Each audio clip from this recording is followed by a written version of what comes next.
డి7 news ప్రేక్షకులకు నమస్కారం. చర్మం శిరోజాల తర్వాత చాలా మంది అందంగా కనిపించాలని కోరుకునే అవయవాల్లో పెదవులు 3వ స్థానంలో ఉంటాయని చెప్పవచ్చు. మహిళలు ఎక్కువగా పెదవుల అందానికి ప్రాధాన్యతనిస్తుంటారు. పెదవులు అందవిహీనంగా కనిపిస్తే ఎవరికీ మనశ్శాంతిగా ఉండదు.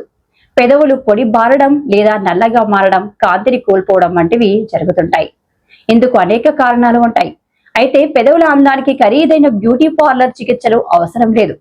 మన ఇంట్లో ఉండే పదార్థాలతోనే అత్యంత సహజ సిద్ధంగా పెదవులను అందంగా మార్చుకోవచ్చు. అందుకు ఏం చేయాలో ఇప్పుడు తెలుసుకుందాం. పెదవులను అందంగా మార్చడంలో చక్కెర, తేనె ఎంతగానో ఉపయోగపడతాయి. రెండింటిని కలిపి పేస్టులా చేసి పెదవులపై మసాజ్ చేసినట్లు రాయాలి. దీంతో మృత చర్మ కణాలు పోతాయి. పెదవులు కాంతివంతంగా మారి అందంగా కనిపిస్తాయి. ఈ చిట్కాను వారంలో 2 సార్లు పాటించాలి. పెదవులను అందంగా మార్చడంలో కొబ్బరి నూనె కూడా పనిచేస్తుంది. ఈ నూనెను చాలా మంది శిరోజాల సంరక్షణకు ఉపయోగిస్తుంటారు. కానీ కొబ్బరి నూనెను రాయడం వల్ల పెదవులు కూడా అందంగా మారి రక్షించబడతాయి. రాత్రిపూట నిద్రకు ముందు కొద్దిగా కొబ్బరి నూనెను పెదవులకు మసాజ్ చేసినట్లు రాయాలి. ఉదయం కడిగేయాలి. ఇలా చేస్తుంటే పెదవులు మృదుగా మారుతాయి. సహజ సిద్ధమైన నిగారింపును పొందుతాయి. పెదవులు పొడిబారడం తగ్గుతుంది. తేనె పెదవులకు తేమను అందిస్తుంది.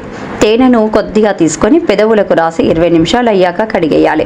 రోజు ఇలా చేస్తుంటే పెదవులు అందంగా మారుతాయి. పెదవులపై ఉండే నలుపుదనం పోతుంది. మృత చర్మ కణాలు తొలగిపోయి పెదవులు కాంతివంతంగా కనిపిస్తాయి. పెదవులపై బీట్రూట్ జ్యూస్ను అప్లై చేయడం వల్ల కూడా ఫలితం ఉంటుంది. కొద్దిగా బీట్రూట్ జ్యూస్లో ముల్లంగి రసం కలిపి పెదవులపై రాసి 15 నిమిషాలు అయ్యాక కడిగేయాలి.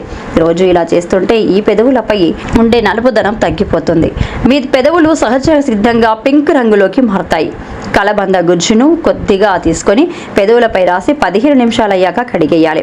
కలబందలో ఉండే యాంటీ ఇన్ఫ్లామేటరీ గుణాలు పెదవుల వాపును తగ్గించి ఇన్ఫెక్షన్లను దూరం చేస్తాయి. దీంతో పెదవులు సహజ సిద్ధమైన నిగారింపును పొందుతాయి.